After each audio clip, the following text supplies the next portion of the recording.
number 5 and number 6. Ano pong name ni ma'am?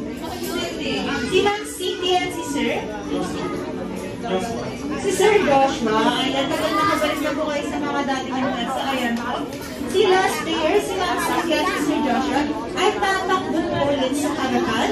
Iikot sa upuan at i-spell po ang SOS. So, dalawang pesos po ninyo. I-spell ang ating SOS.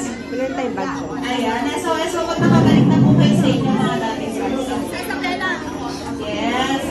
And then, si last year, naman po ang putik ng logo. Ayan. So, tapos nyo po yung spell ang SOS. So, kanila po pwedeng ikot ang balloon. Yes, si Ma'am Cindy at si Sir Joshua na po ang ating last day. Sila lang po ang pwedeng mag-pop ng balloon. Wala na po iba. Yes, si Ma'am Cindy at si Sir Joshua lang po. Ayan.